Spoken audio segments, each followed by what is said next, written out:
আজ আমি আপনাদের সাথে শেয়ার করব এই গরমে একদম কম মশলায় একটা কলমি শাকের রেসিপি।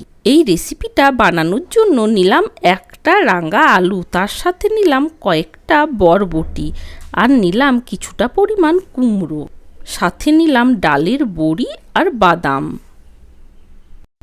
নিলাম এক আটি কলমি শাক। কলমি শাকটা ছোট ছোট করে একটু কুচিয়ে নিয়েছি, তারপর বেশ ভালোভাবে ধুয়ে নিয়েছি।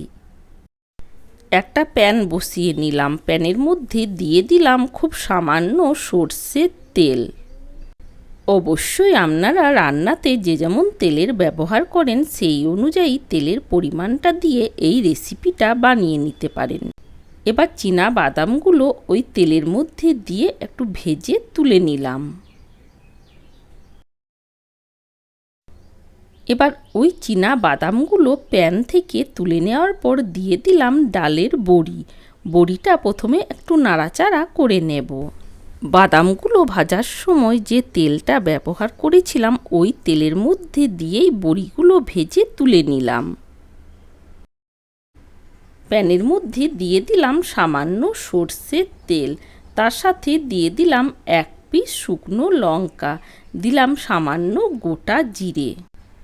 এবার ওই ফোড়নের মধ্যেই দিয়ে দিলাম ওই কেটে নেওয়া রাঙা আলু। রাঙা আলুর সাথে কুমড়োটাও দিয়ে দিলাম কেটে নেওয়া বরবটিগুলো। এবার একটু নাড়াচাড়া করে নেব। দিয়ে দিলাম পরিমাণ মতো হলুদ, তার সাথে দিয়ে দিলাম পরিমাণ মতো লবণ। আপনারা আপনাদের মনের মতো যে কোনো সবজি এর মধ্যে অ্যাড করতে পারেন। একটু বেশ ভালোভাবে নাড়াচাড়া করে নেওয়ার পর কিছুক্ষণের জন্য একবার ঢাকা দিয়ে দেব। 4 থেকে 5 মিনিটের জন্য একবার ঢাকা দিয়ে দিয়েছিলাম। মাঝে মাঝে একবার করে ঢাকাটা খুলে নাড়াচাড়া করে নিয়েছি। এবার আমি এর মধ্যে দিয়ে দিলাম গ্রেট করে নেওয়া আদা। আদাটা দিয়েও একটু বেশ ভালোভাবে নাড়াচাড়া করে নিলাম। সবজির সাথে আদাটা দিয়েও একটু ভালোভাবে নাড়াচাড়া করে নেওয়ার পর কলমি শাকগুলো এর মধ্যে দিয়ে দিলাম। আর এই রেসিপিটা বানানোর সময় সবজির থেকে শাকের পরিমাণটা একটু বেশি নিতে হবে। শাকটা যাতে মজে আসে তাই কিছুক্ষণের জন্য একবার ঢাকা দিয়ে দিলাম। 4 মিনিট পর ঢাকাটা খুলে নিলাম। দেখুন শাকটা অনেকটাই কমে এসেছে। একবার ভালোভাবে নাড়াচাড়া করে নিলাম।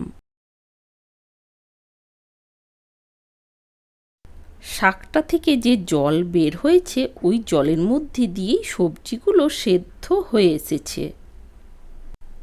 এই রেসিপিতে আমি আলাদা করে কোনো জলের ব্যবহার করিনি।